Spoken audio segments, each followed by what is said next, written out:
So what I'd like you to do right now, because I don't have a whole lot long with you, what I want you to do is do your box breathing right now. Remember that box breathing? Yeah? Start right now, okay? And one of the things you can do, one of the ways you can try it is you could say to in your mind, breathe in. So as you breathe in, 1, 2, breathe out, 1, 2. Breathe in, 1, 2, breathe out, 1, 2. You guys all got that? You've been teaching your patients this? Yeah? Okay. Stand up. And as soon as you get standing up again, start doing it again. Same thing. Breathe in, 1, 2. Breathe out, 1, 2. Breathe in, 1, 2. Just keep doing it. Then what I want you to do is reach up with both your hands up towards the sky, just really high towards the sky. Just keep going. Don't let go of that breath. Breathe in, 1, 2. Breathe out, 1, 2. When you breathe out next time, let your arms come on back down again. If your back's okay with it, bend down towards the floor. See how close you can get down to your toes. Keep doing the same breath. Don't stop doing that breath. Don't stop breathing.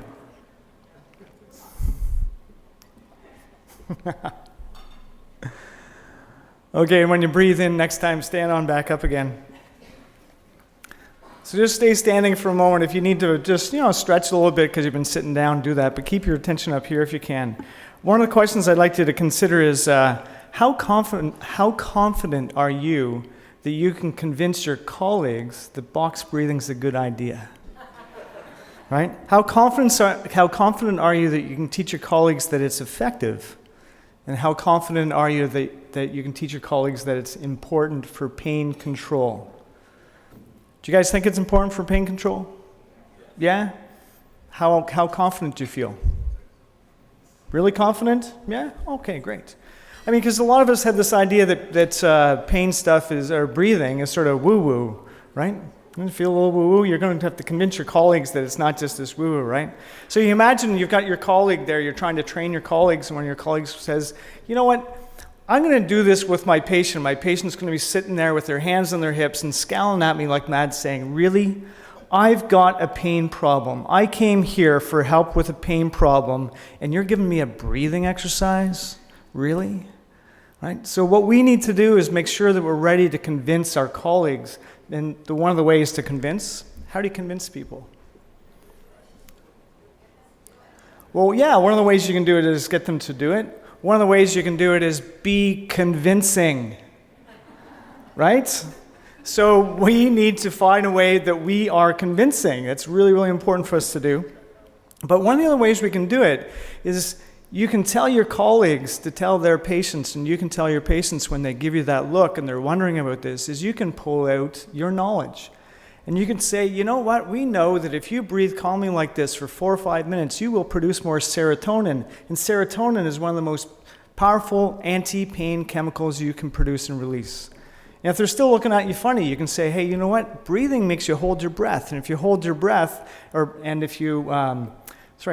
breathing makes you change breathing in a way so that you actually blow out more carbon dioxide than normal. And if you blow out more carbon dioxide than normal, your blood pH is going to become alkaline, and that's going to turn on your fight-flight system. Now, can you imagine if you just did that with your patient? They're going to be going, oh, God, right? I mean, that sounds like it actually has this very, very specific, powerful effect, and you just pulled out this little tidbit because some of your patients are going to be wondering, really? Come on, breathing? And some of your colleagues are going to be saying that same thing, so we need to make sure they got that. But I thought I'd help you with be convincing. What I want you to do is put your hand like this. I want you to imagine there's a lemon in your hand, okay? It's a really fresh lemon. It's so fresh you can smell it. It's a little bit damp. You can feel the heaviness of it in your hand, right? Take that lemon up to your nose and smell it, lemon.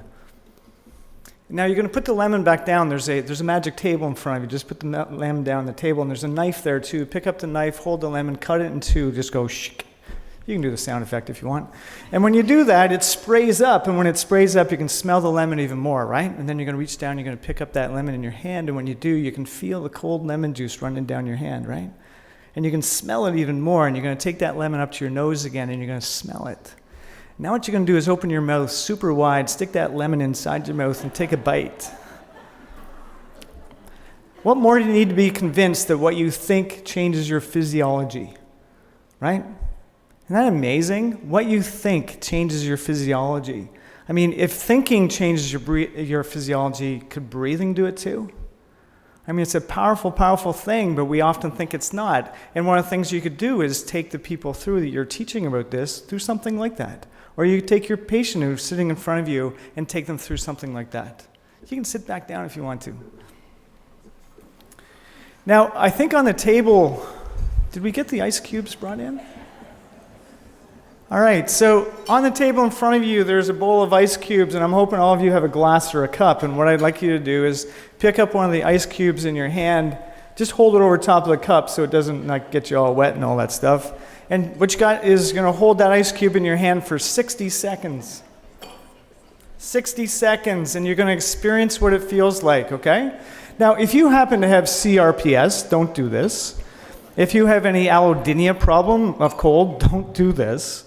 But otherwise, just hold in your hands, and I want you to feel the feeling of the ice in your hand. Okay? Feel what it does. Feel the pain. Experience it.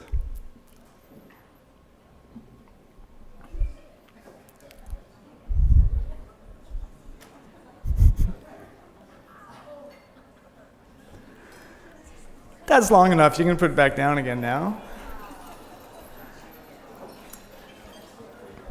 Okay, now this is the best part. Start box breathing again. Start the box breathing again. Pick up the ice cube again. Focus on the box breathing. Give it a good try. See if you can get all of your attention on the breathing.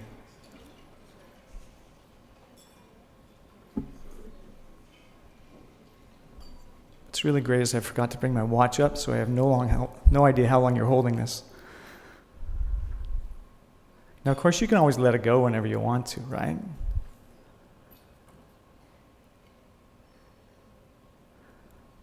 Okay, you can let the ice back down again. Did that work?